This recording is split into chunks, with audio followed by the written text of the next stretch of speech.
Yo, so what's up ngayon ay pupunta kami sa ano to son? Perez to Mateo.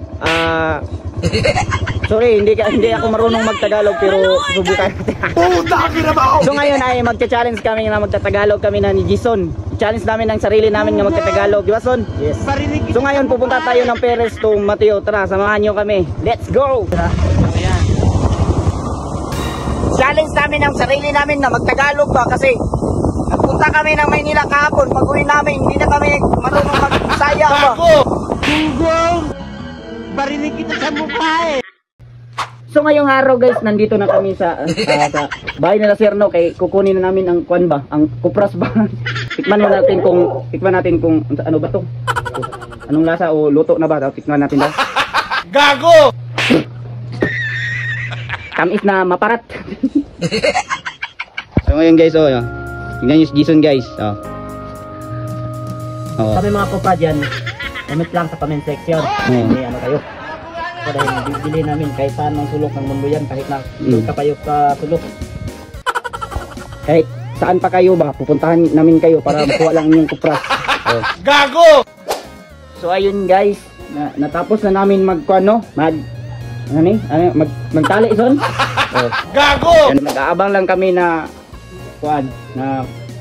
ng sasakyan papunta dito para i-deliver na namin, tapos titimbangin muna Para paldo na naman. Para magpambili ng ba siya? Gago! Saging.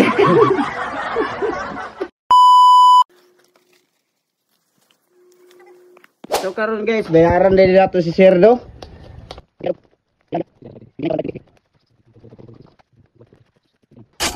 So mga ditong halin ni Serdo, 29,930.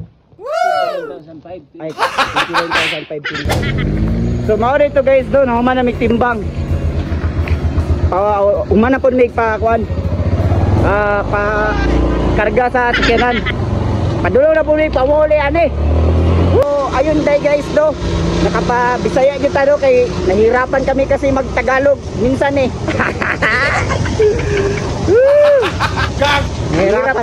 Nahirapan kami sa kalisod guys dito.